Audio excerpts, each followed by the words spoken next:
Capítulo 8. A autoridade do corpo. E ele chegou a Nazaré, onde fora criado, e segundo o seu costume, ele entrou na sinagoga no dia do Shabat e levantou-se para ler. E ali foi-lhe entregue o livro do profeta Isaías. E, tendo aberto o livro, achou o lugar em que estava escrito: O Espírito do Senhor está sobre mim, porque me ungiu para pregar o evangelho aos pobres. Ele me enviou para curar os de coração partido, para pregar libertação aos cativos e restauração da vista aos cegos, e para pôr em liberdade os oprimidos, para pregar o ano aceitável do Senhor. E ele, fechando o livro, entregou-o novamente ao ministro e assentou-se. E os olhos de todos que estavam na sinagoga estavam fixos nele. E ele começou a dizer-lhes: Neste dia se cumpriu esta escritura em vossos ouvidos. E todos na sinagoga, ouvindo estas coisas, ficaram cheios de ira, e levantando-se expulsaram-no da cidade, e o levaram até o cume do monte em que a sua cidade estava edificada, para poderem precipitá-lo dali. Mas ele, passando pelo meio deles, seguiu o seu caminho. E desceu a Cafarnaum, uma cidade da Galileia, e os ensinava nos dias do Shabat. Lucas 4, 16 a 21 e 28 a 31, versão King James. Jesus entrou na sinagoga naquele dia em sua cidade natal. Aquele foi o primeiro sermão que ele pregou e os judeus tentaram matá-lo. Eles estavam com muita raiva porque Jesus disse: O Espírito do Senhor está sobre mim, porque me ungiu para pregar o Evangelho. Eles não acreditavam que Jesus havia sido ungido para pregar o Evangelho, as boas novas. As boas novas para os pobres eram: vocês não precisam mais ser pobres. Ele dizia que os cegos não precisavam mais ser cegos, que os de coração partido não precisavam mais ter o coração partido. Os doentes não precisavam ficar mais doentes. Jesus veio pregando boas novas. Eu estou convencido de que se Jesus tivesse dito: bem, todo mundo tem que ficar doente algum dia, vocês nunca terão nada na terra, terão que esperar até chegar ao céu, vocês terão que sofrer provações e tribulações, não há nada que vocês possam fazer sobre isso. Eles teriam dito: amém, irmão, vamos votar em você para pastor. Mas Jesus veio pregando a verdade, as boas novas. Ele disse que foi ungido. Se Jesus estava lá em seu poder divino, por que ele tinha que ser ungido? Jesus entrou na terra legalmente porque nasceu aqui. Ele nasceu de uma virgem. O sangue de Deus fluiu através de suas veias. Ele era o Filho do homem e ainda assim era Deus manifesto na carne. Uma tradução literal de Filipenses 2, 7 e 8 diz que quando Jesus veio à terra, ele se despojou daquele poder divino e se tornou um homem. Atos 10, 38 nos diz que ele foi ungido com o Espírito Santo e com poder, e andou fazendo o bem, curando todos os oprimidos do diabo, porque Deus estava com ele. 1 João 3,8 diz: Para isto se manifestou o Filho de Deus, para destruir as obras do diabo. Jesus veio à terra para recuperar tudo que Satanás roubou de Adão. Sim, Jesus era o Filho de Deus. Sim, ele era a divindade nesta terra, mas ele não operou no poder divino. Ele realizou milagres pela unção do Espírito Santo, o mesmo Espírito Santo que está disponível para você e para mim hoje. Um corpo legal. Vamos olhar para o aspecto legal de nascer na terra. Entender a autoridade que Deus deu ao homem é de extrema importância. Em verdade vos digo, o que não entra pela porta no aprisco das ovelhas, mas sobe por outra parte, esse é ladrão e salteador. Aquele, porém, que entra pela porta, esse é o pastor das ovelhas. João 10, 1 e 2. Eu parei um dia enquanto estava lendo esta passagem das Escrituras e disse: Agora, Senhor, eu gostaria que você me revelasse o que isso significa. Eu tenho lido isso há anos. Eu não compreendo. O que é o aprisco? Ele respondeu: O aprisco é a terra. Minha palavra diz que você é a ovelha do meu pasto. Você não está no céu ainda, está? A porta representa a entrada legal. Qualquer ser vindo para a terra de qualquer outra maneira que não a entrada legal, a porta, é um ladrão e um salteador. Eu perguntei: mas qual é a porta ou a entrada legal na terra? Ele disse: a entrada legal é nascer na terra através de uma mulher. Aquele que não entra na terra por nascer aqui, mas força a entrada de outra maneira, é um ladrão e um salteador e não tem autoridade legal aqui. Satanás é que está aqui legalmente. Ele forçou a entrada de outra maneira. Ele não nasceu aqui e não tem o direito de estar aqui. Ele é o ladrão e o salteador. Um ladrão que rouba um banco pode ter poder quando está segurando uma arma contra as pessoas, exigindo o dinheiro delas, mas não tem autoridade. Satanás tem roubado de você e ele não tem autoridade para fazê-lo, mas se você nasceu aqui, você tem autoridade legal. Esta é uma boa nova para todos na terra. Para este o porteiro abre, as ovelhas ouvem a sua voz, ele chama pelo nome as suas próprias ovelhas e as conduz para fora. João 10:3. Este foi o propósito de Jesus ao vir à terra, conduzir-nos da escuridão para a luz e, no final de tudo, nos fazer sair deste mundo para um novo céu e uma nova terra. Com a sua própria boca, Jesus revelou uma das maiores verdades da Bíblia. O ladrão vem somente para roubar, matar e destruir. João 10:10. Em verdade vos digo, o que não entra pela porta no aprisco das ovelhas, mas sobe por outra parte, esse é ladrão e salteador. João 10:1. O ladrão não nasceu aqui. Ele entrou nesta terra ilegalmente com o propósito de roubar, matar e destruir. A autoridade legal. Jesus disse a Nicodemos: e o que é nascido do Espírito é Espírito. João 3:6. Isso deve nos dizer algo. Nascemos primeiro da carne e então do Espírito. Os seres que nascem aqui têm autoridade na terra. Jesus disse: eu vim para que tenham vida e a tenham em abundância. João 10:10. Aquele, porém, que entra pela porta, esse é o pastor das ovelhas. João 10:2. Jesus veio para que tenhamos vida e a tenhamos com abundância. Foi Jesus que entrou pela porta e é o pastor das ovelhas. Ele não disse: eu vim para que vocês tenham tribulações e as tenham mais frequentemente. Não, ele veio para que pudéssemos ter vida abundante. Jesus veio para desfazer, destruir e dissolver as obras do diabo. Nós vemos uma grande verdade. Somente as pessoas nascidas na terra têm autoridade aqui. Deus delegou a primeira autoridade a Adão, mas Adão a entregou a Satanás. Satanás entrou na terra ilegalmente. Mas Jesus veio para que tenhamos vida. Ele veio para destruir e tirar as coisas que Satanás perpetrou contra o homem. Ele veio para restaurar o homem à sua autoridade legítima. Jesus é a porta. Quando Adão se tornou subordinado a Satanás, ele saiu da vida para a morte. Jesus veio para reverter esse processo e fazer o homem nascer da morte para a vida. Jesus foi o último Adão. Não haverá outro. Ele obteve eterna redenção para nós. Mas de modo nenhum seguirão o estranho, antes fugirão dele, porque não conhecem a voz dos estranhos. Jesus lhes propôs esta parábola, mas eles não compreenderam o sentido daquilo que lhes falava. Jesus, pois, lhes afirmou de novo: em verdade vos digo, eu sou a porta. João 10, de 5-7. Quando Jesus diz aquele que entra pela porta é o pastor das ovelhas, ele está falando em ir adiante de nós para nos conduzir. Tudo o que Jesus fez por nós, a cruz e tudo mais, está entre estes versículos das Escrituras antes de você chegar à declaração: eu sou a porta. Eu não conseguia entender.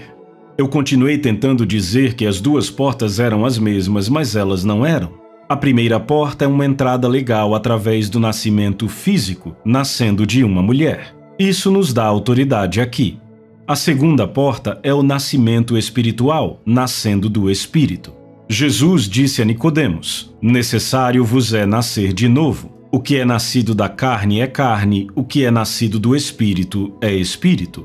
João 3, de 3-6. Mesmo que o homem seja legalmente nascido na terra, ele é filho do diabo e deve nascer de novo da morte espiritual para a vida espiritual. Jesus, o caminho. Jesus disse que ele era a porta e tudo o que veio antes dele eram ladrões e salteadores. Muitos sistemas religiosos afirmam ser o caminho, mas não são. Existe apenas um caminho para o céu. Não é através de uma porta de igreja, é através de Jesus, a porta. Jesus é o caminho. Você pode ir à igreja para chegar até Jesus, mas ele não está falando de uma porta de igreja. Ele está dizendo que o único caminho é ir através dele, Jesus Cristo. Ele é a porta, e se você não passar por esta porta, você não vai conseguir. Você não conseguirá ir pelas escadas dos fundos. Demônios e espíritos malignos entraram ilegalmente na terra subindo pelos fundos, mas você não vai entrar no céu de outra maneira, senão através da porta que é Jesus. Ele é a porta das ovelhas. Enquanto Jesus estava na terra, ele ficava dizendo que ia morrer e ressuscitar. As pessoas não entendiam, mas ele continuava falando. O príncipe deste mundo nada tem em mim. João 14:30. Não havia nada em Jesus do que Satanás pudesse se apossar. Jesus chamou a Satanás de o príncipe deste mundo e então disse: mas ele nada tem em mim. Satanás não conseguiu tirar as palavras dele, porque Jesus citou a palavra de Deus. Em João 10,15, Jesus disse: assim como o Pai me conhece a mim e eu conheço o Pai, e dou a minha vida pelas ovelhas. Note, eu dou a minha vida pelas ovelhas. Por isso o Pai me ama, porque eu dou a minha vida para reassumir. Ninguém a tira de mim. João 10, 17 e 18. Eu quero enfatizar suas palavras. Ninguém a tira de mim. Nenhum homem poderia tirar a vida de Jesus. Eles tentaram várias vezes enquanto ele estava na terra, mas ele simplesmente se retirava do meio deles. A unção de Deus estava em Jesus tão forte que ninguém poderia detê-lo. Ninguém a tira de mim. Pelo contrário, eu espontaneamente a dou. Tenho autoridade para a entregar e também para reavê-la. Este mandato recebi de meu Pai. João 10, 18. Jesus tomou a decisão de entregar a sua vida enquanto ainda estava na terra, no jardim do Getsêmani. Jesus fez uma oração no jardim que vai deixar seu cabelo em pé, se você a ler com o pensamento da redenção eterna em mente. Ele orou: Abba, Pai, tudo te é possível. Passa de mim este cálice. Marcos 14:36. Afasta de mim este cálice? Jesus nunca fez uma oração que não foi respondida? Aqui, a humanidade de Jesus está aparecendo.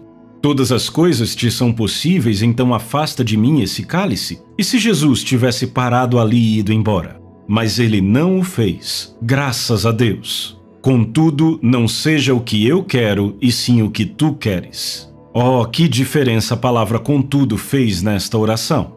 Esta foi uma oração de entrega. Jesus decidiu seguir o plano de Deus. Ele fez a escolha. Eu vou entregar minha vida. Jesus deu a sua vida. Ninguém a tirou dele. Ouça as palavras de Jesus. Diariamente, estando eu convosco no templo, não puseste as mãos sobre mim. Esta, porém, é a vossa hora e o poder das trevas. Lucas 22:53. Estas são as palavras de um homem. O homem Jesus, o Filho de Deus, a caminho de uma morte tão horrível. Esta é a vossa hora e o poder das trevas. Ele se entregou como oferta pelo pecado por todos os homens, e então tornou-se pecado para que pudéssemos ter a redenção eterna.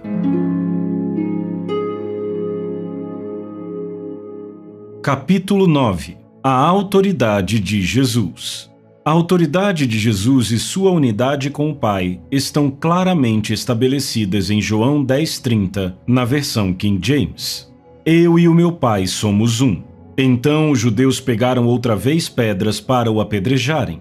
Respondeu-lhe Jesus: muitas obras da parte do meu Pai eu vos tenho mostrado. Por qual dessas obras me apedrejais? Os judeus responderam dizendo-lhe: não te apedrejamos por alguma obra boa, mas pela blasfêmia, porque sendo tu homem, te fazes Deus. Respondeu-lhe Jesus: não está escrito na vossa lei, eu disse, vós sois deuses? João 10, de 31 a 34, versão King James.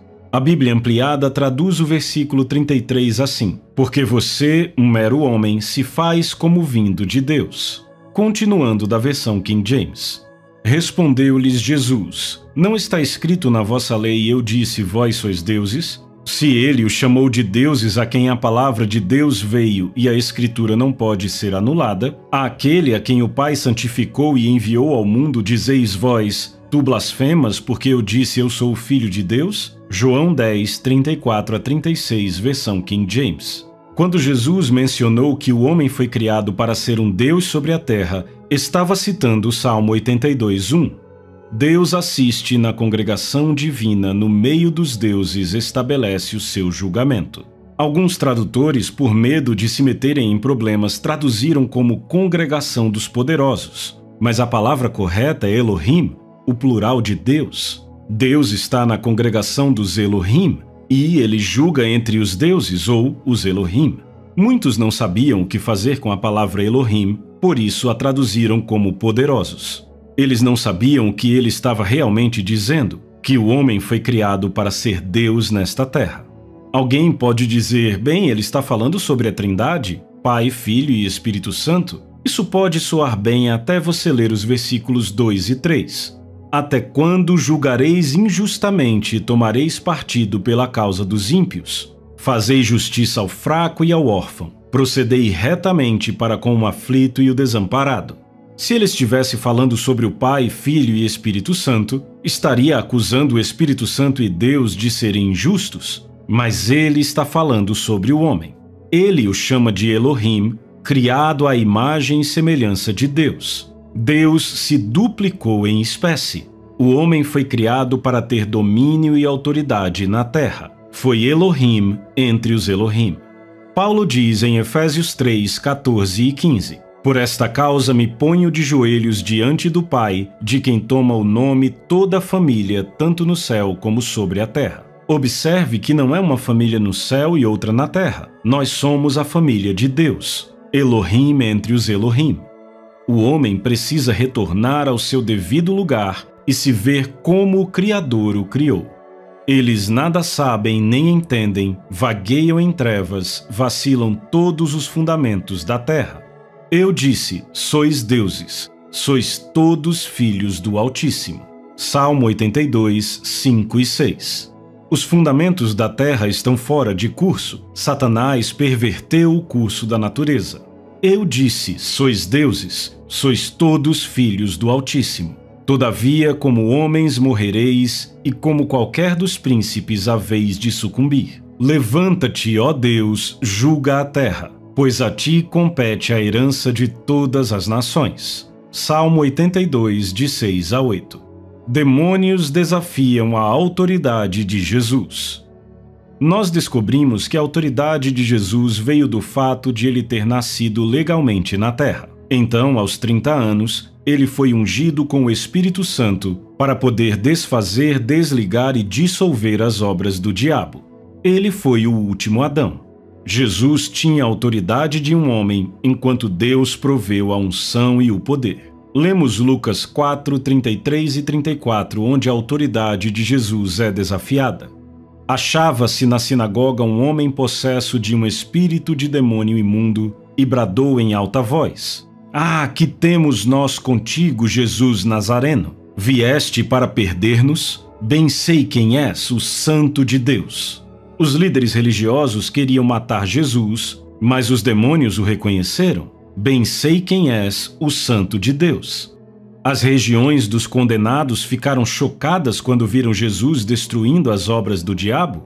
Os demônios desafiaram a autoridade de Jesus na terra. Os demônios sabiam que era ilegal Deus vir à terra em seu poder divino e destruir as obras do diabo. Satanás se tornou o Deus do sistema mundial. Demônios desafiaram Jesus porque achavam que eles é que tinham autoridade aqui. Eles foram contra Jesus dizendo: Nós sabemos quem você é, então nos deixe em paz. Você não tem autoridade para fazer isso porque você é Deus. Nós sabemos quem você é e você não pode fazer isso. Jesus disse: Cale a boca e saia dele, e eles saíram. Agora, se havia alguma dúvida sobre quem tem maior autoridade aqui, não há mais. Jesus estava operando como um homem ungido com o Espírito Santo. Tendo ele chegado à outra margem, à terra dos Gadarenos, vieram-lhe ao encontro 2 endemoniados saindo dentre os sepulcros, e a tal ponto furiosos que ninguém podia passar por aquele caminho. E eis que gritaram: Que temos nós contigo, ó Filho de Deus? Vieste aqui atormentar-nos antes do tempo? Mateus 8, 28 e 29. Note que os demônios sabem que está chegando um tempo em que serão destruídos. Eles disseram: ainda não é hora e você não pode fazer isso? Jesus disse apenas uma palavra: vão, e eles foram. A concessão da terra para Adão. Está chegando o dia em que Satanás ficará preso por 1000 anos. Mas até que a concessão do homem na terra acabe, Deus é limitado no que pode fazer sobre o diabo. Evidentemente, Deus deu a Adão um arrendamento de 6.000 anos na terra. No final desse período, haverá 1000 anos de descanso. Pedro disse: há todavia uma coisa, amados, que não deveis esquecer, que para o Senhor um dia é como 1000 anos, e 1000 anos como um dia. 2 Pedro 3,8.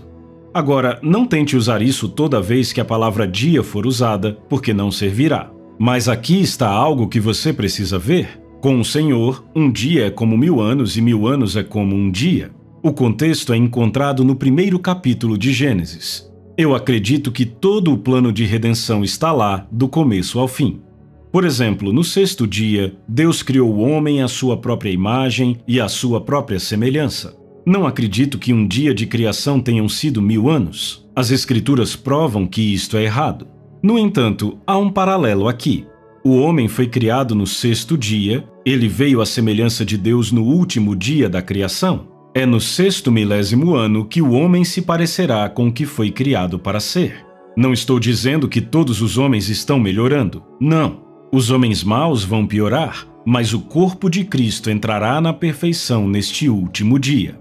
O 7º dia, ou o 7º milésimo ano, dará início aos 1000 anos de descanso, pois Satanás será amarrado por 1000 anos.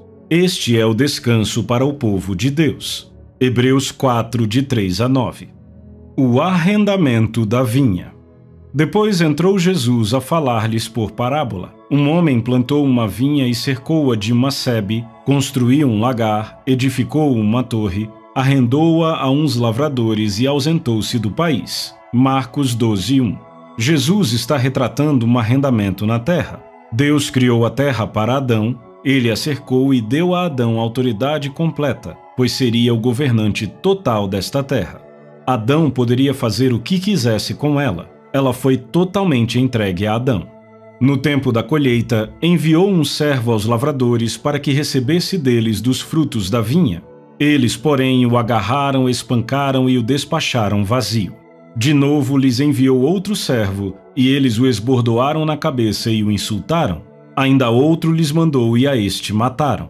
Muitos outros lhes enviou, dos quais espancaram uns e mataram outros. Restava-lhe ainda um, seu filho amado. A este lhes enviou por fim, dizendo: respeitarão a meu filho. Mas os tais lavradores disseram entre si: este é o herdeiro? Ora, vamos, matemo-lo e a herança será nossa. E agarrando-o, mataram-no e o atiraram para fora da vinha.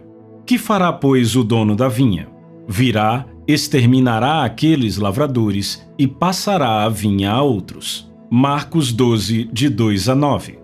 Os lavradores são as pessoas da terra inspiradas no maligno, Satanás. É realmente um reflexo do que Satanás estava dizendo sobre Jesus. Olha, ele é o herdeiro. Se conseguirmos matar este filho e tirá-lo do caminho, a herança é nossa. Foi por isso que Satanás se alegrou quando Jesus morreu. Ele disse: aniquilaremos o Filho de Deus e todos serão nossos? Ele é o último Adão. Não haverá outro depois dele. Toda a terra é nossa.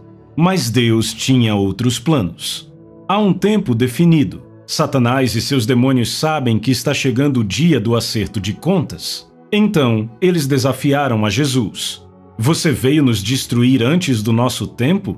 Em outras palavras, você não pode fazer isto ainda? Não está na hora? Eles desafiaram a autoridade de Jesus porque não entenderam o nascimento virginal. Eles não sabiam o que Deus havia feito para tornar legal a entrada de Jesus na terra. Foi sua aparição como um homem que deu a Jesus a autoridade para destruir as obras do diabo legalmente. Seu corpo é o templo de Deus. A razão pela qual Satanás odeia seu corpo é porque ele é o templo do Espírito Santo. Seu corpo é o único templo que Deus tem na terra hoje. Isso lhe dá autoridade. Satanás não tem um corpo físico e não tem nenhum direito legal aqui. Ele é um ser criado e espiritualmente morto. Jesus tinha o corpo de um homem e a autoridade de um homem. A capacidade de destruir as obras do diabo veio através da unção do Espírito Santo. Há uma diferença entre autoridade delegada e capacidade. Os homens têm autoridade na terra, mas não têm a capacidade de fazer as obras que Jesus fez. É através da unção do Espírito Santo que a capacidade de Deus flui através do homem. Deus usa sua capacidade e seu poder para destruir as obras do diabo, mas ele as canaliza através daqueles que são nascidos aqui. Jesus enfrentou um desafio à sua autoridade. Os demônios pensavam que ele estava destruindo a obra de Satanás na terra porque ele era Deus. Mas sua autoridade veio por ele ser um homem nascido na terra, e sua capacidade veio da unção do Espírito Santo.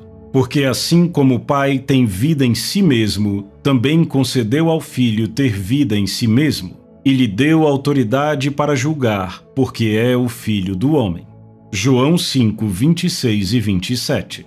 Jesus tinha autoridade não porque ele era o Filho de Deus, mas porque ele era o Filho do homem.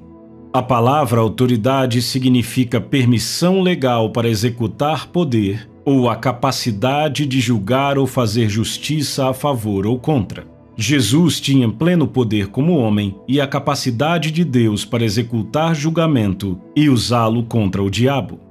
Satanás ficou perplexo. Quando Jesus nasceu em Belém, Satanás não conseguiu entender a grande movimentação. Anjos corriam pelo céu proclamando: "Nasce um Salvador, que é Cristo o Senhor."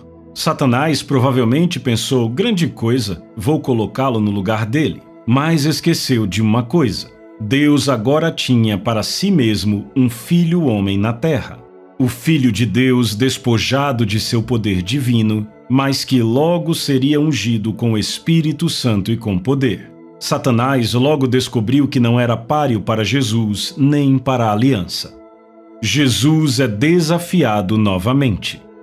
Então regressaram para Jerusalém, e, andando ele pelo templo, vieram ao seu encontro os principais sacerdotes, os escribas e os anciãos, e lhe perguntaram: "Com que autoridade fazes estas coisas? Ou quem te deu tal autoridade para as fazeres?" Marcos 11, 27 e 28. Não apenas os demônios desafiaram Jesus, mas também os líderes religiosos. Onde você conseguiu essa autoridade? Essa pergunta foi inspirada por demônios. Aqueles homens não sabiam que a autoridade legal pertencia aos que nasceram na terra. Observe as duas perguntas que eles fizeram. 1. Com que autoridade fazes estas coisas? E 2. Quem te deu tal autoridade?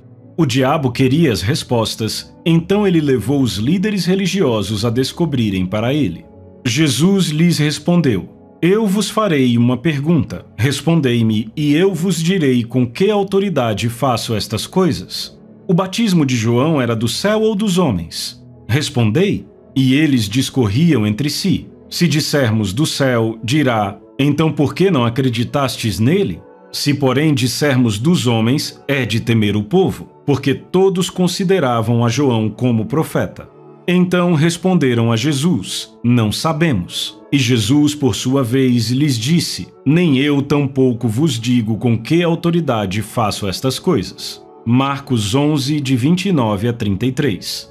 Eu estava meditando sobre isso um dia e sabia que havia algo que eu tinha deixado passar. O Senhor me disse: eu quis usar as próprias palavras deles para responder aquelas perguntas. Eles me fizeram duas perguntas. Se tivessem respondido à minha pergunta, isso teria respondido às deles. Lembra quando eles perguntaram a Jesus: "É lícito pagar tributo a César ou não?" Jesus disse a eles para trazerem um centavo. Então ele perguntou: "De quem é esta efígie e inscrição?" Marcos 12, 16. Eles responderam: "De César." Então ele lhes disse: "Dai a César o que é de César, e a Deus o que é de Deus." Marcos 12, 17. Era exatamente isto que Jesus estava prestes a fazer naquela situação. Mas os líderes ficaram com medo e decidiram que era um truque para colocar os judeus contra eles e disseram: "Não sabemos." A verdadeira resposta era que o batismo de João era tanto do homem quanto de Deus. O batismo de João era do homem, mas João foi enviado por Deus. O batismo era o batismo de arrependimento, mas não era do céu. O próprio João disse: "Vem alguém depois de mim que vai batizá-los com o Espírito Santo e com fogo." Lucas 3,16. O batismo do Espírito Santo é o batismo do céu. João não era um homem nascido de novo, e as pessoas que ele batizou não nasceram de novo. Foi um batismo de arrependimento. Foi um batismo do homem. Foi um passo na direção certa, foi o melhor que poderia ser oferecido na antiga aliança, mas era dos homens. Com isso, Jesus teria respondido: "Eu faço estas coisas pela autoridade adquirida por ser um homem nascido na terra, e Deus me deu o poder através da unção do Espírito Santo." A autoridade de Jesus veio de nascer como homem. Seu poder e unção vieram de Deus. Capítulo 10. O julgamento deste mundo. Depois de trazer suas ovelhas para fora, ele anda na frente delas e as ovelhas o seguem, porque elas conhecem a sua voz. João 10:4, versão King James. O principal objetivo de Jesus ao se deslocar para a terra era destruir as obras do diabo. Ele estava disposto a usar todos os meios necessários para fazer isso. Eu quero que você veja o que Jesus fez para redimir a humanidade. Como ele foi adiante de você para a cruz, como ele sofreu toda a maldição da lei, que é pobreza, doença e morte espiritual por você, como ele se tornou pecado e sofreu em seu lugar. Uma das verdades mais impressionantes da Bíblia. No jardim, Jesus disse: "A minha alma está profundamente triste até a morte. Ficai aqui e vigiai." Marcos 14:34. Aqui você percebe que há algo na mente de Jesus que não é a morte física. Ele certamente não tinha medo de morrer fisicamente. Ele estava sofrendo pelos pensamentos da separação de seu pai, que ele sabia que viria em breve. Ele estava prestes a receber o que deveria estar vindo para a humanidade, e isso o separaria de seu pai. Esta foi a parte tão horrível, a separação de Deus. Ele deveria se tornar pecado. Ele lutou com isto até o sangue atravessar seus poros e pingar no chão. E, levando consigo a Pedro, Tiago e João, começou a sentir-se tomado de pavor e de angústia, e lhes disse: "A minha alma está profundamente triste até a morte. Ficai aqui e vigiai." E, adiantando-se um pouco, prostrou-se em terra e orava para que, se possível, fosse-lhe poupada aquela hora. E dizia: "Abba, Pai, tudo te é possível. Passa de mim este cálice. Contudo, não seja o que eu quero, e sim o que tu queres." Voltando, achou-os dormindo e disse a Pedro: "Simão, tu dormes? Não pudeste vigiar nem uma hora? Vigiai e orai para que não entreis em tentação. O espírito, na verdade, está pronto, mas a carne é fraca." Retirando-se de novo, orou repetindo as mesmas palavras. Voltando, achou-os outra vez dormindo, porque os seus olhos estavam pesados e não sabiam o que lhe responder. E veio pela terceira vez e disse-lhes: "Ainda dormis e repousais? Basta, chegou a hora. O Filho do Homem está sendo entregue nas mãos dos pecadores." Marcos 14, de 33 a 41. Jesus se entregou. Não havia como Satanás controlar Jesus. Não havia pecado nele. Satanás não podia reivindicar nenhum tipo de controle a ele. O sangue de Deus fluía em suas veias. Jesus era a união da palavra de Deus com a carne humana. Chegou o momento de ser julgado este mundo, e agora o seu príncipe será expulso. João 12:31. A palavra grega para julgamento é crisis, que significa ponto de virada. A palavra em inglês com significado mais próximo é crise. Então Jesus estava dizendo: "Agora a crise ou o momento decisivo chegou, e eu vou expulsar o príncipe deste mundo. O meu reino não é deste mundo. Se o meu reino fosse deste mundo, os meus ministros se empenhariam por mim para que não fosse eu entregue aos judeus." João 18:36. Jesus sabia que estava a caminho da cruz quando disse: "Satanás se aproxima, mas nada tem em mim, e ninguém tira a minha vida. Eu espontaneamente a dou." Ouça as palavras proféticas de Pilatos em Lucas 23, 22. Nada achei contra ele para condená-lo à morte. Eu estou certo de que Pilatos não entendeu o duplo significado da sua expressão profética. Jesus tinha que estar sem mancha. Não poderia haver sacrifício oferecido com manchas ou que tivesse alguma condenação que levasse à morte nele. As forças satânicas estavam se alegrando por Jesus ter sido entregue. Após um julgamento simulado, o Filho de Deus foi condenado ilegalmente e crucificado. Jesus se entregou ao plano do Pai. Ele foi pregado na cruz. Enquanto pendia ali, suspenso entre o céu e a terra, as trevas cobriram a terra por 3 horas. Quem creu em nossa pregação?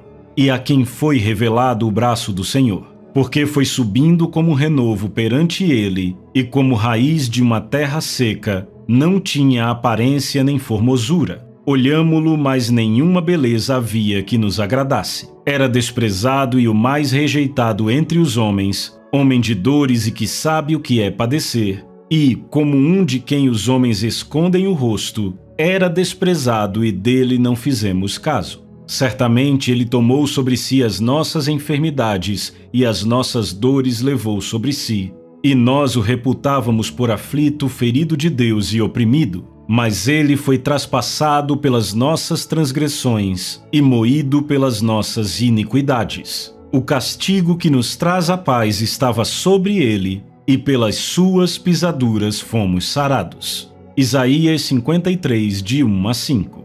A palavra hebraica traduzida por enfermidade significa doença. O hebraico diz, ele levou nossa doença e carregou nossas dores. No versículo 5 da Bíblia ampliada, lê-se, mas ele foi ferido por nossas transgressões, ele foi esmagado por nossa culpa e iniquidades, nosso pecado, nossa injustiça, nossa transgressão. O castigo exigido para nossa paz e bem-estar recaiu sobre ele, e pelas feridas que o machucaram somos curados. Eu quero que você observe o versículo 5, Isaías 53, 5.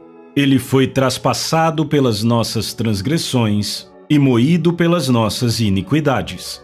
A palavra moído é a mesma palavra que é traduzida como pisaduras encontrada mais adiante no versículo. Quando estas duas ocorrências foram traduzidas, uma foi traduzida como moído e a outra como pisaduras. Isto foi feito para evitar a repetição.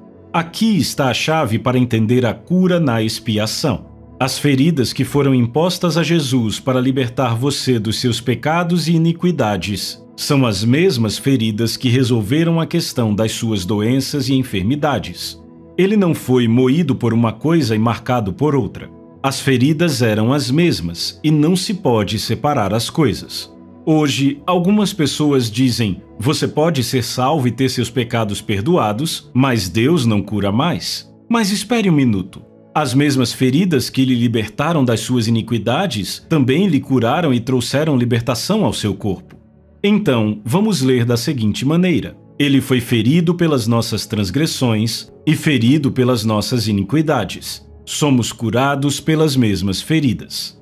Agora vamos ler na Bíblia ampliada. Mas ele foi ferido por nossas transgressões, ele foi ferido por nossa culpa e iniquidades, nosso pecado, nossa justiça, nossa transgressão. O castigo exigido para nossa paz e bem-estar recaiu sobre ele, e pelas feridas que o machucaram somos curados.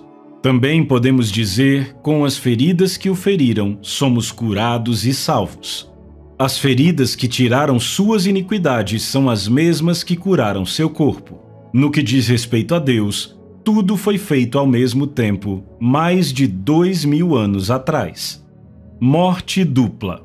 Em Isaías 53:9, encontramos estas palavras impressionantes. Designaram-lhe a sepultura com os perversos, mas com rico esteve na sua morte, posto que nunca fez injustiça nem dolo algum se achou em sua boca. A palavra hebraica para morte aí está no plural, não uma morte, mas duas. Ele fez sua sepultura com os ímpios em suas mortes. Aquele que não conheceu pecado, ele o fez pecado por nós, para que nele fôssemos feitos justiça de Deus. 2 Coríntios 5:21. Não, Jesus não se tornou um pecador. Ele se tornou pecado. Ele tomou o nosso pecado sobre si e carregou estes pecados. Hebreus 9:12 nos diz que pelo seu próprio sangue ele, Jesus, entrou uma vez por todas no Santo dos Santos, tendo obtido eterna redenção para nós. Jesus se tornou pecado para que fôssemos justos, para que não fôssemos mais separados de Deus, para que possamos ter a redenção eterna. Os espíritos dos homens são eternos, seu espírito é eterno. Havia algo eterno em jogo quando a humanidade estava espiritualmente morta. Você precisa entender que, para Jesus nos apresentar e preparar o caminho, ele teve que resgatar o homem da morte espiritual. Havia apenas uma maneira de fazer isso. Ele tinha que sofrer a penalidade do pecado, pois, como diz a Bíblia, a alma que pecar, esta morrerá. Mas Jesus não pecou. Jesus era santo. Ele foi adiante de nós para receber o que estávamos prestes a receber, o que nos era devido. Jesus não pecou, mas recebeu o pecado. Há uma diferença. Jesus não pecou. Ele era santo. Ele foi adiante de nós e recebeu o que deveríamos ter sofrido. Ele se tornou pecado para que pudéssemos receber a redenção eterna. Agora você pode entender por que ele suou gotas de sangue no jardim. Ao ficar pendurado, suspenso entre o céu e a terra na cruz, ele entregou a si mesmo. Ninguém tira a minha vida, eu de mim mesmo a dou. Jesus se abriu e recebeu a morte. O Santo de Deus, o Filho de Deus, se tornou o seu substituto. A maior parte da igreja nunca sequer entendeu o que Jesus sofreu para trazer vida aos perdidos. À hora nona, clamou Jesus em alta voz: Eloi, Eloi, lama sabactani, que quer dizer Deus meu, por que me desamparaste? Marcos 15:34. Não houve ajuda de Deus que escolheu não olhar por Jesus enquanto ele clamava. Jesus poderia ter chamado mais de 12 legiões de anjos, mas não o fez. Em vez disso, ele se tornou a oferta pelo pecado. Então, ele se tornou uma maldição. A armadilha foi preparada para pegar Satanás em Jesus. Sem dúvida, Satanás pensou que ele havia pecado quando os homens o amaldiçoaram, bateram nele, coroaram sua cabeça com espinhos e açoitaram suas costas até que virasse um pedaço de carne crua. Satanás pensou, certamente agora ele pecou. Não, Jesus nunca pecou, em momento algum, mas ele estava prestes a se tornar pecado por você. Isaías profetizou a morte de Jesus. O profeta Isaías viu eventos que o levaram a dizer: Eis que o meu servo procederá com prudência, será exaltado e elevado e será muito sublime. Como pasmaram muitos à vista dele, pois o seu aspecto estava muito desfigurado, mais do que o de outro qualquer, e a sua aparência mais do que a dos outros filhos dos homens. Isaías 52, 13 e 14. Isaías viu isso através de revelação espiritual. Ele não estava lá quando aconteceu. Nem mesmo as pessoas que estavam em volta da cruz conseguiam ver todo o sofrimento de Jesus. Ficou escuro por 3 horas. O corpo de Jesus se contorceu de todas as formas que a dor das doenças e enfermidades poderia causar. Não havia luz. Ninguém tinha lanternas em pleno meio-dia. Eu estou convencido de que todas as doenças diabólicas conhecidas pelo homem devastaram o corpo de Jesus enquanto ele estava pendurado na cruz. Acredito que esta foi uma das razões pelas quais escureceu por 3 horas. Os homens não suportariam encarar tanto sofrimento sobre a humanidade. Ele tinha que sofrer a maldição completa. Estavam além da concepção humana as coisas que Jesus sofreu na cruz. Jesus nunca padeceu de nenhuma doença na terra até receber todas as doenças que afetam a humanidade enquanto estava pendurado na cruz. Isaías disse que seu semblante ficou desfigurado além da imaginação humana, pior do que qualquer homem. Imagine o homem mais retorcido, rasgado e cheio de dor que você já viu. Jesus ficou pior que isso. Todavia, ao Senhor agradou moê-lo, fazendo-o enfermar. Isaías 53:10. Embora ele não tivesse cometido violência, nem havia engano em sua boca. Contudo, foi a vontade do Senhor esmagá-lo, ele o afligiu e o fez adoecer. Isaías 53, 9 e 10, versão ampliada. Deus fez Jesus adoecer? Por quê? Porque o castigo ou a punição necessários para obter a paz e o bem-estar para você e para mim estavam sobre Jesus. Ele sofreu doença e punição para que nós não precisássemos sofrer. Quando Deus fez Jesus adoecer? Quando ele fez de Jesus uma oferta pelo pecado. Ele mesmo tomou as nossas enfermidades e carregou as nossas doenças. Mateus 8,17. Ele recebeu todas as doenças diabólicas conhecidas pelo homem. Todavia, ao Senhor agradou moê-lo, fazendo-o enfermar. Quando der ele a sua alma como oferta pelo pecado, verá a sua posteridade e prolongará os seus dias, e a vontade do Senhor prosperará nas suas mãos. Ele verá o fruto do penoso trabalho de sua alma e ficará satisfeito. O meu servo, o justo, com seu conhecimento, justificará a muitos, porque as iniquidades deles levará sobre si. Por isso eu lhe darei muitos como a sua parte, e com os poderosos repartirá ele o despojo. Isaías 53, 10 a 12. Ele está nos chamando de fortes? Ele repartiu o despojo conosco? A Bíblia diz que ele despojou principados e poderes. Ele fez exibição pública deles. Porquanto derramou a sua alma na morte, foi contado com os transgressores, contudo, levou sobre si o pecado de muitos e pelos transgressores intercedeu. Sim, graças a Deus ele fez intercessão por nós. Pelas suas pisaduras somos sarados. Vamos recapitular um pouco. Em Isaías 53:4 lemos: Certamente ele tomou sobre si as nossas enfermidades e as nossas dores levou sobre si. Jesus de Nazaré fez isso por nós. Ele sofreu todas as doenças e enfermidades conhecidas pela humanidade. Ele suportou tanto a doença quanto a dor por nós. Você precisa saber disso e agir sobre isso. O diabo tem colocado tudo isto nas pessoas todos esses anos. Ele está dando às pessoas gripe e outras doenças e vem enganando os cristãos, fazendo-os acreditar que Deus lhes está querendo ensinar alguma coisa com isto. Jesus carregou nossas doenças para que não precisássemos ficar doentes. Ele carregou nossas enfermidades para que não precisássemos tê-las. Receba a revelação disso. Isto não significa que você nunca terá doenças só porque lê, ouve ou tem o conhecimento de que Jesus as carregou para você. Se você não agir de acordo com o que sabe, simplesmente vai seguir em frente e ficar doente. Todo indivíduo deve exercer sua autoridade e se aplicar à palavra de Deus. Apenas saber ou ouvir que Jesus libertou você não é suficiente. Você tem que andar na palavra de Deus e aplicá-la em sua vida. Jesus Cristo de Nazaré morreu por você. Ele morreu 2 mortes lá, física e espiritual. Ele se abriu e recebeu o pecado. Deus fez Jesus ser pecado? Não, ele não apenas pagou a penalidade pelo pecado. Ele literalmente se tornou pecado. Ele se abriu por suas palavras. Antes de morrer, ele disse: Pai, nas tuas mãos entrego o meu espírito. Lucas 23:46. Foi a parte espiritual, o espírito humano de Jesus, que levou o pecado para um lugar inabitável. Jesus foi ao inferno. Ele sofreu o inferno por nós para que não precisássemos.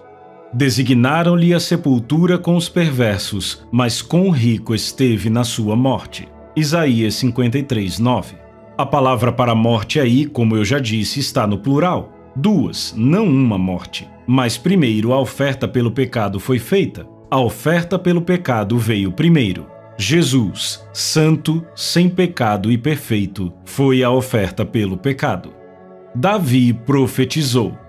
O salmista Davi também viu o que aconteceria através da profecia, centenas de anos antes de Jesus morrer pela humanidade. Deus meu, por que me desamparaste? Por que se acham longe de mim a salvação as palavras de meu bramido? Salmo 22:1. Não foram muitas pessoas que viram isso. Alguns negam, mas isso não torna o fato menos verdadeiro. Não há dúvida de que estas são as palavras de Jesus. Mas eu sou verme e não homem, opróbrio dos homens e desprezado do povo. Todos os que me veem zombam de mim, afrouxam os lábios e meneiam a cabeça. Confiou no Senhor? Livre-o ele, salve-o, pois nele tem prazer. Salmo 22, 6 a 8. Contra mim abrem a boca, como faz o leão que despedaça e ruge. Derramei-me como água e todos os meus ossos se desconjuntaram. Meu coração fez-se como cera, derreteu-se dentro de mim. Salmo 22, 13 e 14. Sem dúvida, a artrite havia inchado todas as articulações do seu corpo, até que todos os ossos estivessem fora das articulações. Jesus estava recebendo o castigo pela nossa paz. Estava sobre ele o castigo físico necessário para satisfazer a justiça divina, trazer paz e bem-estar para nós foi colocado em Jesus, e ele suportou tudo por nós. Jesus sofreu para que você pudesse ser curado e andar livre da maldição. Derramei-me como água e todos os meus ossos se desconjuntaram. Meu coração fez-se como cera, derreteu-se dentro de mim. Secou-se-me o meu vigor como um caco de barro, e a língua se me apega ao céu da boca. Assim me deitas no pó da morte. Cães me cercam, uma súcia de malfeitores me rodeia, transpassaram-me as mãos e os pés. Posso contar todos os meus ossos. No hebraico original, posso ver todos os meus ossos. Eles estão me olhando e encarando em mim. Salmo 22, 14 a 17. Ele está dizendo, eu posso ver todos os meus ossos. Os ossos estavam salientes para fora, empurrando a carne para fora. Seus ossos estavam todos fora da articulação. Nenhuma testemunha ocular relatou isto no Novo Testamento, pois a escuridão cobriu a terra por 3 horas. Somente a revelação de Deus através da profecia trouxe à tona o fato. Repartem entre si as minhas vestes e sobre a minha túnica deitam sortes. Versículo 18. A meus irmãos declarei o teu nome, cantar-te-ei louvores no meio da congregação. Versículo 22. Todos os opulentos da terra hão de comer e adorar, e todos que descem ao pó se prostrarão perante ele, até aquele que não pode preservar a própria vida. A posteridade o servirá, falar-se-á do Senhor à geração vindoura. Hão de anunciar a justiça dele ao povo que há de nascer. Contarão que foi ele quem o fez. Versículos de 29 a 31. A tradução literal desta parte é contarão que está consumado. Quando Jesus foi pendurado na cruz, ele disse, está consumado. João 19:30. Muitos estudiosos da Bíblia acreditam que Jesus citou todo o 22º Salmo enquanto estava pendurado na cruz. Quando ele disse está consumado, ele não quis dizer que o plano de Deus para a redenção estava terminado. Ele estava dizendo que o último sacrifício a ser oferecido sob a antiga aliança havia terminado. A lei foi cumprida. Nunca haverá outro sacrifício aceito por Deus. Obras ou boas ações não serão recebidas. Jesus foi o único sacrifício pela redenção. Jesus fez a sua sepultura com os ímpios. Isaías profetizou, designaram-lhe a sepultura com os perversos, mas com o rico esteve na sua morte. Isaías 53:9. O homem olhou para essa escritura através dos seus óculos religiosos e disse, sim, Jesus foi sepultado na sepultura do rico. Mas não foi isso que Isaías disse. Jesus tomou a decisão de ter a sua sepultura com os iníquos em suas mortes. Foi pendurado na cruz com os ímpios, depois foi para o inferno. Naquela época, quando as pessoas perdidas morriam, iam para a morada dos mortos iníquos. Depois que a expiação pelo pecado, a oferta pelo pecado foi feita, Jesus foi feito pecado e foi para o lugar dos mortos iníquos. Ele fez sua sepultura no inferno com os ímpios e ricos em suas mortes. Eu perguntei ao Senhor de que rico Isaías estava falando. Ele disse do homem rico no capítulo 16 de Lucas. Naquela época, a morada dos justos estava em um compartimento separado, em frente à dos mortos iníquos. No capítulo 16 de Lucas, descobrimos que o mendigo estava no seio de Abraão. O homem rico no inferno podia olhar para cima e vê-lo, mas havia um grande abismo entre os dois e ele não podia atravessá-lo. No inferno, ele levantou os olhos. Lucas 16:23. Isto realmente significa o lugar dos espíritos que partiram dos mortos iníquos. Estes estavam em tormento. Jesus fez sua sepultura lá, ninguém o fez ir. Ele optou por receber o salário do pecado em nosso nome. Se houver alguma parte do inferno que Jesus não sofreu, você terá que sofrer. Mas graças a Deus, Jesus sofreu tudo por você. No lugar dos mortos iníquos, todos os demônios do inferno e Satanás se regozijaram com o prêmio. Os corredores do inferno estavam cheios de alegria. Conseguimos, capturamos o Filho de Deus. Não estaremos mais na cova dos condenados. A terra e tudo que nela existe é nossa, para sempre será nossa. A alegria no inferno nunca tinha sido tão boa quanto foi naquele dia, mas durou pouco. Jesus atravessou o abismo. Jesus ficou no inferno por tempo suficiente para satisfazer a justiça. Então ele foi ressuscitado para nossa justificação. Quando Jesus estava no poço do inferno, naquele terrível tormento, sem dúvida o diabo e os seus emissários se juntaram ao redor para ver a aniquilação do Filho de Deus. Mas nos corredores do inferno veio uma grande voz do céu: solte-o, ele está aí ilegalmente. E todo o inferno ficou paralisado. Eu imagino que os passos de Jesus foram ouvidos ecoando por aqueles corredores. Fechem os portões, gritaram os espíritos malignos. Não deixem sair ou ele subirá ao trono. Mas Jesus, o Filho de Deus, ressuscitou, nascido de novo do Espírito de Deus. Ele foi até Satanás e arrancou dele as chaves da morte, do inferno e da sepultura, e arrancou os portões das suas dobradiças. Então ele atravessou o abismo para o lugar dos justos mortos e pregou a eles, dizendo: não há necessidade de vocês ficarem aqui. Sua ressurreição chegou. Ele levou cativo o cativeiro. Alguns desses justos mortos foram vistos nas ruas de Jerusalém. Imagine o quanto isso tirou o sossego dos saduceus. Eles diziam que não havia ressurreição dos mortos. Mas era difícil perpetrar a doutrina deles com o tio Baruque andando pela rua depois de estar morto há 29 anos.